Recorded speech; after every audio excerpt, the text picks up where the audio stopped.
میاں بیوی پورے ننگے ہو کر کے آپس میں ملاقات کر سکتے ہیں، کوئی حرج کی بات نہیں ہے، لیکن پردے کا اہتمام کا تقاضا یہ ہے کہ انسان مکمل طریقے سے بالکل بے لباس نہ ہو۔ انسان اگر اپنے ہاتھوں سے، آج کل جیسے بعض نوجوانوں میں جو برائی ایک بڑی عام طور سے پائی جاتی ہے، اپنے ہاتھوں سے وہ جو غلط کام کرتے ہیں اس کے بارے میں سوال کیا، اس کا کفارہ کیا ہے؟ اس کا کوئی کفارہ نہیں ہے۔ انسان اللہ تعالیٰ سے توبہ استغفار کرے اور آئندہ اس کام کے نہ کرنے کا پکا ارادہ کرے، بس یہی اس کا کفارہ ہے۔ اسی لیے علماء کہتے ہیں کہ عورت اگر آپ کے نکاح میں ہے، بیوی اگر ہے، تو بیوی کو پیار محبت میں آپ بابو بول دیں، سونا بول دیں، جانو بول دیں، مگر بعض لوگ بیوی کو بیٹا بول دیتے ہیں، نہیں بولنا چاہیے۔ یا بعض لوگ بیوی کو مارے غصے، ارے میری ماں، ایسا بول دیتے، نہیں بولنا چاہیے۔ حالانکہ بولنے سے طلاق نہیں ہو جائے گی، اس نیت سے آپ نے نہیں بولا ہے، مگر یہ الفاظ بھی استعمال نہیں کرنے چاہیے۔ عرب میں کیا ہوتا تھا، لوگ اپنی بیوی کو غصے میں کہہ دیتے تو میری ماں کی پیٹ کی طرح ہے، تو وہ بیوی حرام ہو جاتی تھی۔ دور جاہلیت میں یہی قانون تھا کہ اگر شوہر بیوی سے زہار کر لے گا تو بیوی ہمیشہ کے لیے حرام۔ خولہ بنت ثعلبہ کئی بچوں کی ماں تھی، بوڑھی ہو چکی تھی، 40-50 سال ان کی عمر ہو چکی تھی۔ ان کے شوہر نے ان سے زہار کر لیا، شوہر شرمندہ ہوئے، صحابہ سے جا کر کے فتویٰ مانگا۔ صحابہ نے کہا ہمیں جہاں تک معلوم ہے آپ نے زہار کر لیا، بیوی آپ کے اوپر حرام ہو گئی۔ بڑے غور سے سننا پلسا والو، وہ عورت چل کر کے اللہ کے نبی کے پاس آئی اور آ کر کے کہتی ہے اللہ کے نبی، اکل شبابی، میرے شوہر نے میری جوانی کو، میرا شوہر کھا گیا، میں نکاح کر کے آئی تھی، جوان تھی، آج ادھیڑ ہو چکی ہوں، 50 سال میری عمر ہو چکی ہے۔ اے اللہ کے نبی، جوانی تو میری کھا گیا اور آج بڑھاپے میں مجھ سے زہار کر لیا ہے، میں چھوٹے چھوٹے بچوں کو لے کر کے کہاں جاؤں گی؟ اے اللہ کے نبی، میرے مائکے میں بھی کوئی نہیں ہے، میرا کوئی بھائی بہن بھی نہیں ہے، میں کہاں جاؤں گی، کس کے در پہ جاؤں گی؟ نبی اکرم نے فرمایا اے خولہ بنت ثعلبہ، اگر تمہارے شوہر نے تم سے زہار کر لیا ہے تو میرے پاس تمہارا کوئی سولیوشن نہیں ہے، تم اپنے شوہر کے اوپر حرام ہو چکی ہو۔ اتنا کہہ کر کے وہ عورت رونے لگی اور اللہ کے نبی نے اتنا کہہ کر کے دروازہ بند کر لیا۔ او لوگو، تم نے تو نعرے لگا کے رکھے ہیں کہ ہم تو رسول کے دربار سے جا کے ہر چیز لے لیں گے، یہاں تو رسول نے بھی اپنا دروازہ بند کر لیا ہے۔ وہ عورت روتی ہوئی گھر آتی ہے اور آ کر کے وضو کرتی ہے، مصلی بچھاتی ہے اور اللہ کی بارگاہ میں سجدے میں گر جاتی ہے اور کہتی ہے اے اللہ، میرا سجدے سے، تیری بارگاہ میں یہ سجدے سے سر تب تک نہ اٹھے گا جب تک تو میرے بارے میں قرآن کی کوئی آیت نازل نہ کر دے گا، جب تک میرے بارے میں شریعت کا کوئی حکم نازل نہ کر دے گا۔ اے اللہ، میں تیری دکھیاری بندی کہاں جاؤں گی؟ آج تیرے نبی نے بھی اپنا دروازہ بند کر لیا ہے، تیرے نبی سے میں نے جھگڑا کیا، بحث کیا، مگر انہوں نے بھی کوئی سنوائی نہیں کی اور انہوں نے بھی کہہ دیا کہ میں اپنے شوہر کے اوپر حرام ہو چکی ہوں، اے اللہ اب تو ہی کوئی راستہ نکال دے۔ یہ کہہ کر کے خولہ بنت ثعلبہ اللہ کی بارگاہ میں سجدہ کر کے رونے لگتی ہے۔ دعا کا بڑا بہترین جو اس کی جگہ ہے وہ سجدہ ہے۔ اگر آپ کو کوئی دعا اللہ سے کرنی ہے، کوئی چیز مانگنی ہے، جن کے گھر میں اولاد نہیں ہے ان کو طریقہ بتا رہا ہوں، جو نوکری کے لیے پریشان ہیں ان کو طریقہ بتا رہا ہوں، جو روزگار کے لیے پریشان ہیں ان کو طریقہ بتا رہا ہوں۔ رات کے آخری پہر میں اٹھو، جس پہر میں دنیا سو رہی ہے، یہ ٹائم اللہ کو منانے کا ٹائم ہے۔ یہ وہ ٹائم ہے جب اللہ خود آسمان دنیا پر نازل ہوتا ہے اور کہتا ہے میرے بندوں مجھ سے مانگو میں تمہیں دوں گا۔ یہ جو رات کا آخری پہر ہے، فجر کے 2 گھنٹہ 1.5 گھنٹہ پہلے کا جو ٹائم، یہ بڑا پیارا ٹائم اور یہی وہ ٹائم ہے تتجافا جنوبہم عن المضاجع یدعون ربہم خوفا وطمعا۔ اللہ کے نیک بندے اسی ٹائم بستر سے الگ ہو کر کے اللہ کو پکارتے رہتے ہیں، یدعون ربہم خوفا وطمعا، وہ اللہ کے عذاب سے ڈرتے بھی ہیں اور اللہ سے رحمت کی امید بھی لگاتے ہیں۔ او اولاد سے محروم جوڑو، او روزی روٹی سے پریشان لوگو، او کاروبار سے پریشان لوگو، رات میں اٹھا کرو، تہجد پڑھا کرو، اور تہجد کے سجدے میں گر کر کے اللہ سے اپنا سوال کرو، اللہ سے مانگو تمہیں جو مانگنا ہے۔ خولا بنت ثعلبہ اللہ سے دعا کرتی ہیں اور اللہ قرآن کی آیت نازل کر دیتا ہے، قد سمع اللہ قول التی تجادلک فی زوجہا وتشتکی الی اللہ۔ اے میرے نبی، اللہ تعالیٰ نے اس عورت کی فریاد کو سن لیا جو آپ سے آ کر کے جھگڑا کر رہی تھی، تشتکی الی اللہ، آپ سے جھگڑا کر رہی تھی اور اللہ سے شکوہ کر رہی تھی، واللہ یسمع تحاورکما، اور اے نبی جب آپ اس عورت سے بات چیت کر رہے تھے اللہ تعالیٰ آپ کی اور اس عورت کی بات چیت کو سن رہا تھا۔ حضرت عائشہ قرآن کی آیت کے نازل ہونے کے بعد کہتی ہیں، بڑی پاک ہے وہ ذات جو عرش کے اوپر مستوی ہے، جو ساتواں آسمان کے اوپر عرش پر اس کی ذات ہے، لیکن وہ عرش والی ذات اپنی بندی کی بات چیت کو سن رہی تھی۔ اللہ تعالیٰ اپنی اس بندی کی بات چیت کو سن رہا تھا، جبکہ میں وَأَنَا فِي نَاحِيَةِ الْبَيْتِ، میں اسی گھر کے کونے میں تھی، میں اس عورت کی بات نہیں سن پائی، مگر نبی سے اس عورت نے جو بات چیت کی وہ اللہ تعالیٰ نے سن۔ یہ ایمان ہونا چاہیے، اللہ کا وہ ڈر ہونا چاہیے ہمارے اندر۔ دنیا میں کوئی دیکھے یا نہ دیکھے، اللہ دیکھ رہا ہے، اور اللہ جو دیکھ رہا ہے میرے پیارے ساتھیوں تو اللہ حساب بھی لے گا۔ وَمَن يَعْمَلْ مِثْقَالَ ذَرَّةٍ خَيْرًا يَرَهُ، ذرہ برابر تم کوئی نیکی کرو گے وہ بھی سامنے دیکھ لو گے۔ وَمَن يَعْمَلْ مِثْقَالَ ذَرَّةٍ شَرًّا يَرَهُ، اور ذرہ برابر تم کوئی گناہ کرو گے وہ بھی تم اپنے سامنے دیکھ۔ اللہ کے ترازو پر سب کو تولا جائے گا۔ فَمَن يَعْمَلْ مِثْقَالَ ذَرَّةٍ خَيْرًا يَرَهُ، اللہ کے ترازو پر تمہارے نامے اعمال میں اگر کوئی نیکی ہوگی تم اس کو بھی سامنے دیکھ لو گے۔ وَمَن يَعْمَلْ مِثْقَالَ ذَرَّةٍ شَرًّا يَرَهُ، اور ذرہ برابر نامے اعمال میں کوئی گناہ ہوگا وہ بھی تم دیکھ لو۔ اللہ کے رسول کے پاس ایک صحابی آئے، اے اللہ کے نبی، میرے کچھ غلام ہیں، بڑی بدتمیزی میرے ساتھ کرتے ہیں، بڑی نافرمانی کرتے ہیں، میں ان کو گالی بھی دے دیتا ہوں، کبھی کبھی مار بھی دیتا ہوں۔ اے اللہ کے نبی، کہیں اللہ تعالیٰ کیا میری پکڑ تو نہیں ہوگی، کہیں مجھ کو سزا تو نہیں دی جائے؟ آپ نے فرمایا، اے میرے صحابی، تمہارے جو غلام تمہاری نافرمانی کرتے ہیں، تمہارے ساتھ جو بدتمیزی کرتے ہیں، اللہ تعالیٰ کے اس کو بھی تولا جائے گا، اور تم جو سزا دیتے اس کو بھی تولا جائے گا۔ اگر تمہاری سزا کم ہوگی اور ان کی نافرمانی زیادہ ہوگی، کان لکل فضل، تو تمہارا فائدہ ہو جائے گا، تمہیں ان کی کچھ نیکیاں مل جائیں گی، تمہارے کچھ گناہ ان کو دے دیے جائیں گے۔ لیکن اے میرے صحابی، اگر تمہارے غلاموں کی بدتمیزی کم نکلی، ان کی نافرمانی کم نکلی اور تمہاری سزا زیادہ نکلی، تو پھر تمہارا نقصان ہو جائے گا اور تمہاری کچھ نیکیاں کم ہو جائیں گی اور ان کے کچھ گناہ تمہارے اوپر لاد دیے جائیں گے۔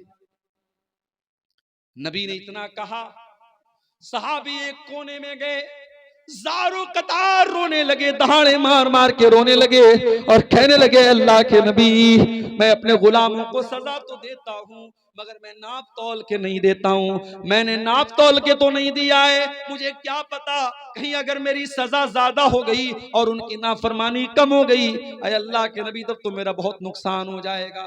آپ نے فرمایا، اے میرے صحابی، کیا تو نے قرآن کی آیت نہیں پڑھی ہے؟ اللہ نے قرآن نے فرمایا، وَنَضَعُ الْمَوَازِينَ الْقِسْطَ لِيَوْمِ الْقِيَامَةِ، ہم قیامت کے دن انصاف کا ترازو رکھیں گے۔ وَإِن كَانَ مِثْقَالَ حَبَّةٍ مِّنْ خَرْدَلٍ أَتَيْنَا بِهَا، اور ایک رائی کے دانے کے برابر بھی اگر کوئی چیز ہوگی اللہ کے ترازو پر تمہارے سامنے آ جائے گی۔ وَكَفَى بِنَا حَاسِبِينَ، اور اللہ جب حساب لے گا تو ایک ایک چیز کا حساب لے گا۔ اے میرے صحابی، تم نے اپنے غلاموں کو جو سزا دی ہے وہ تو تولی جائے گی، وہ تو ناپی جائے گی۔ صحابی نے کہا، اے اللہ کے رسول، میں اتنا بڑا خطرہ مول نہیں لے سکتا، میں اتنا بڑا رسک مول نہیں لے سکتا، میں آپ کو گواہ بنا کے کہتا ہوں، انی اشہدکم علی انہم احرار کلہم، اے اللہ کے نبی، میں آپ کو گواہ بنا کے کہتا ہوں، میں اپنے سارے غلاموں کو آزاد کر رہا ہوں۔ آج دیش سے بھرشٹاچار کیوں نہیں ختم ہو رہا ہے؟ کیوں یہ کرپشن ہو رہا ہے؟ کیوں یہ پل ٹوٹ جاتے ہیں؟ کیوں یہ سڑکیں خراب بنتی ہیں؟ کیوں یہ چوری ہوتی ہے, کیوں یہ بے ایمانی ہوتی ہے؟ کیونکہ ڈر کا احساس نہیں ہے, جواب دہی کا احساس نہیں, کسی کو جواب دینا ہے. اسکول میں پڑھانے والا ٹیچر, فون آ گیا, ادھیکاری آ رہا ہے, ٹیچر ہوشیار ہو جاتا, ادھیکاری آ رہا ہے, بچوں جلدی سے کتاب کھول لو. ٹائم سے سارے ٹیچر اسکول میں آ گئے, ادھیکاری آ رہا ہے. تمہیں دنیا کے آفیسر کا اتنا ڈر ہے کہ تم دنیا کے آفیسر کے آنے پر اپنے کام کو صحیح طریقے سے کرنے لگتے ہو. کاش ہے دنیا والوں تم کو اپنے اوپر اس ذات کا بھی اتنا ڈر پیدا ہو جائے, اس کی پکڑ کا بھی اتنا ڈر پیدا ہو جائے, جو ہر لمحہ تمہارے اوپر نظر رکھے ہوئے, جو تمہاری ایک ایک ایکٹیویٹی کو جو ذات دیکھ رہی ہے. میرے پیارے بھائیو, دنیا میں اسکول میں بچہ فیل ہو جاتا ہے, اسٹوڈنٹ فیل ہو جاتا ہے, اس کا ریزلٹ اس کو دیا جاتا ہے. اسکول میں بچے کے ماں باپ آتے کہتے ہمارا بچہ تو بہت اچھا امتحان دے کے گیا, آپ نے فیل کیسے کر دیا؟ اسکول والے کہتے ہیں ٹھیک ہے, اپنے آپ کے بچے کی کاپی نکلوا لیتے ہیں. بچے کی کاپی نکلوائی جاتی ہے اور کاپی دکھا کر کے ٹیچر دکھا دیتا ہے, دیکھ لیجیے آپ کے بچے نے کیا لکھا تھا اور کیا اس کو نمبر ملا ہے. یہ دنیا کا ایک سسٹم ہے. قیامت کے دن کا سسٹم کیا ہوگا؟ اللہ فرماتا ہے, او میرے بندو کان کھول کر کے سن لو, وَكُلَّ إِنسَانٍ أَلْزَمْنَاهُ طَائِرَهُ فِي عُنُقِهِ وَنُخْرِجُ لَهُ يَوْمَ الْقِيَامَةِ كِتَابًا يَلْقَاهُ مَنْشُورًا. اے میرے بندو, ہم قیامت کے دن ہر انسان کی گردن میں اس کا نام اعمال ٹانگ دیں گے, اس کی زندگی بھر کی کتاب ٹانگ دیں گے, اس کا زندگی بھر کا کچا چٹا اس کی گردن میں ٹانگ دیں گے, اور ہم کہیں گے اقرا کتابک کفا بنفسک اليوم علیک حسیبا. اے میرے بندے, آج ہم تیرا حساب نہیں لیں گے, آج تو خود اپنا حساب کر لے. تیری کتاب کیا بول رہی ہے, تیرے نام اعمال کیا بول رہے ہیں, تو خود اپنا حساب کر لے, ہمیں کچھ بتانے کی کہنے کی ضرورت نہیں ہے. دنیا میں اپرادھی جیل میں جاتا ہے, بڑا اپرادھی ہوتا ہے تو جیل میں اس کو وی آئی پی ٹریٹمنٹ ملتا ہے, جیلر سے اس کی دوستی ہو جاتی ہے. بعض اپرادھیوں کے بارے میں تو یہاں تک ملا کہ ان کو جیل میں ایسی کمرہ ملتا ہے, پسند کا کھانا ملتا ہے, مرغا مل رہا ہے, مٹن مل رہا ہے. جیل نہ ہوئی صاحب, گھر سے اچھا ہو گیا. اللہ تعالیٰ کے ایسا کوئی سسٹم نہیں ہے. اللہ کے یہاں جو مجرم ہے اس کو کوئی بچانے والا نہیں ہے. اور قیامت کے دن اگر مجرم سوچے گا میں جھوٹی گواہی دے کے بچ جاؤں, میں جھوٹ بول کے بچ جاؤں, اللہ فرماتا ہے اليوم نختم على افواہہم وتکلمنا ایدیہم وتشہد ارجلہم بما كانوا یکسبون. میرے بندو, ہم تمہارے منہ پر آج مہر لگا دیں گے. آج تمہارا ہاتھ تمہارے خلاف گواہی دے گا, تمہارا پیر تمہارے خلاف گواہی دے گا. ہاتھ بولے گا کیا کیا تم نے کیا ہے, پیر بولے گا کیا کیا. حتی اذا ما جاؤوها شہد علیہم سمعہم وابصارہم وجلودہم بما كانوا یعملون. انسان کے کان اس کے خلاف گواہی دیں گے, انسان کی آنکھیں اس کے خلاف گواہی دیں گی, انسان کی چمڑی اس کے خلاف گواہی دے گی. وقالوا لجلودہم لما شہدتم علینا, اور انسان اپنی چمڑی سے کہے گا تو کیسے بول رہی ہے. قالوا انطقنا اللہ الذی انطق کل شیء, انسان کی چمڑی کہے گی آج اللہ نے ہم کو بولنا سکھایا, ہم بول سکتے ہیں.